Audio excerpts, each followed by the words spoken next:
Olá, tudo bem? Eu sou o professor William Kalinowski. Seja bem-vindo ao meu canal dedicado para o ensino da filosofia tomista, da filosofia clássica. Se você ainda não é inscrito, por favor, se inscreva, assine também o sino para receber as notificações e continue aqui nesse vídeo, porque hoje nós iremos estudar, meditar, refletir sobre as potências da alma na filosofia, na psicologia de Santo Tomás de Aquino. Santo Tomás de Aquino é um dos grandes filósofos que se dispõe a estudar, a refletir sobre a natureza da alma humana. Primeiro, temos uma alma? Se temos uma alma, o que é esta alma?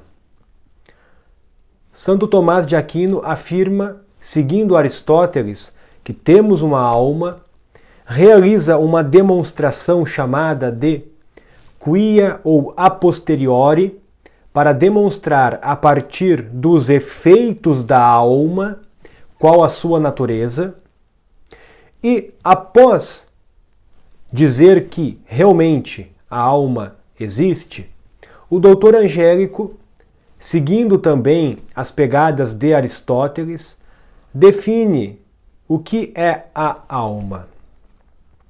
Por isso que, para nós entendermos com clareza quais são as potências da alma humana, assunto tão importante para a pedagogia, para a psicologia, para a ética, já que estas ciências, pedagogia, psicologia e ética, serão justamente o desenrolar, o desenvolver e o aperfeiçoar das potências da alma. Antes de falarmos, definirmos o que são as potências da alma, precisamos ter bem claro o que é a alma.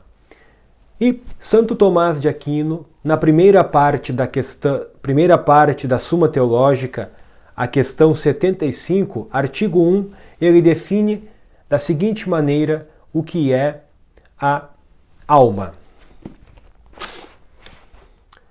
Escreve Santo Tomás de Aquino: para discutir a natureza da alma, é necessário pressupô-la como o primeiro princípio da vida dos seres vivos. O primeiro princípio da vida dos seres vivos. Assim, dizemos que os seres animados são vivos e as coisas inanimadas carecem de vida. Então, a alma, ela é, por definição, como o próprio nome nos diz, um certo princípio de movimento, de mudança, que caracteriza a vida do ente vivo. O ente não vivo é aquele que não possui justamente este princípio interno, este princípio imanente que lhe garante o movimento, o mover-se, o automover-se. Esta é a principal característica da vida. O ente vivo é aquele capaz de mover-se a si mesmo. Por esta razão, a alma, ao se unir ao corpo, ela realiza o que nós chamamos de ato primeiro. A alma é, portanto, também o ato primeiro, a forma de um corpo físico, que está organizado e que tem a vida em potência. Certo? Então, a alma, ela não é qualquer princípio. Ela não é o coração, ela não é o cérebro. Ela não é nada material, mas ela é o que move a matéria, o que atualiza a matéria, o que vivifica a matéria. Isto é a alma. E esta alma, ela, após atualizar o corpo, ela dispõe, por sua própria natureza, o corpo e o ente vivo, sobretudo o homem, que é um composto de substância espiritual e de substância material, a realizar atos segundos, movimentos, operações. Então, a alma, que é o ato primeiro, dispõe o homem a realizar por si atos segundos. E aqui nós entramos precisamente no tópico, no assunto do nosso vídeo de hoje. A alma é a portadora, o suporte de potências ou capacidades que permitem à mesma alma realizar atos segundos, operações, movimentos. E quantas ou quais são as potências da alma humana?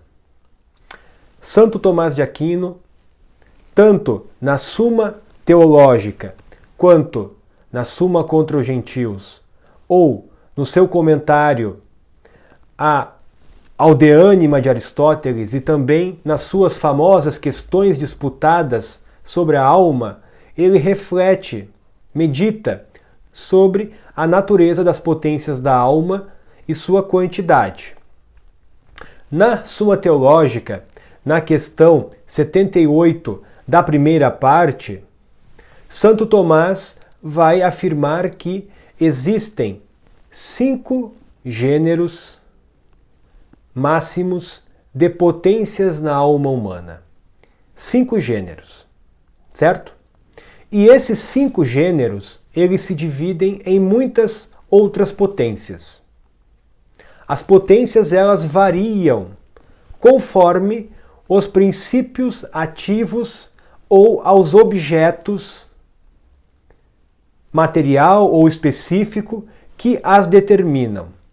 Então, como existem muitos objetos aos quais nós podemos nos inclinar, existirão várias potências na alma humana.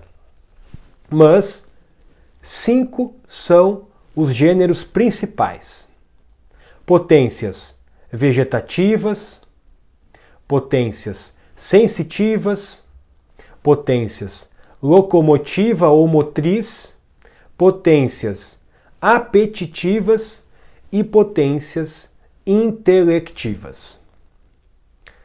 Então, essas potências que radicam, que subsistem na alma humana, farão com que o homem obre, haja, realize obras que farão com que ele se desenvolva ou se corrompa.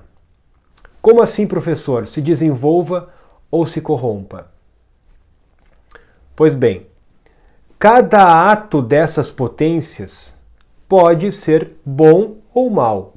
Será bom se for conforme a natureza da potência, ou será mal se for desconforme o objeto próprio ao qual a potência tende.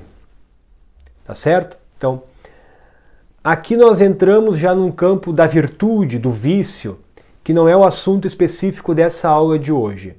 Mas gostaria de continuar refletindo e meditando com vocês sobre as potências da alma humana. Vejamos o que diz aqui o próprio Santo Tomás, portanto, nessa questão 78 das potências da alma em especial. Vejam o que escreve Santo Tomás. Quanto aos gêneros de potências da alma, eles se distinguem pelos objetos.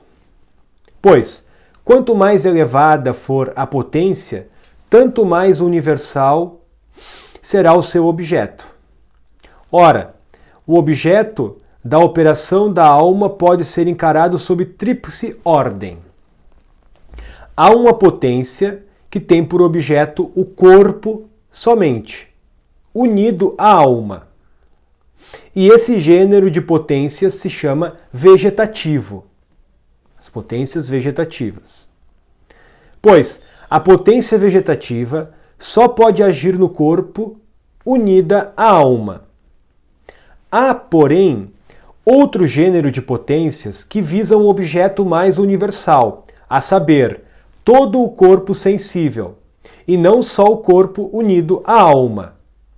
Há, por fim, outro gênero que visa um objeto ainda mais universal, e é não só o corpo sensível, mas todo o ente universalmente. Por onde se vê que esses dois últimos gêneros de potências exercem operação relativa, não só a uma coisa conjunta, mas também a uma coisa extrínseca. Como, porém, é necessário que o ser ativo esteja ligado, de certo modo, ao seu objeto, em relação ao qual opera, necessário é que a coisa extrínseca, objeto da operação da alma, se compare com esta por dois aspectos da sua natureza.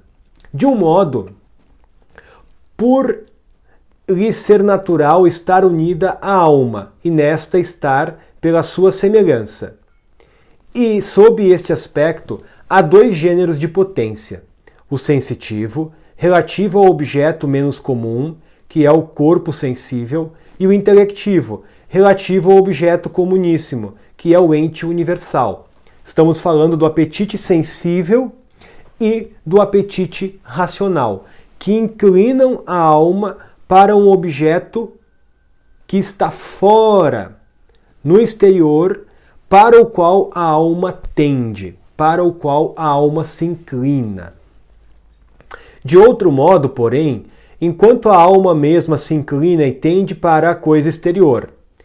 E ainda, a esta luz, há dois gêneros de potências: o apetitivo, pelo qual a alma está para a coisa extrínseca como fim,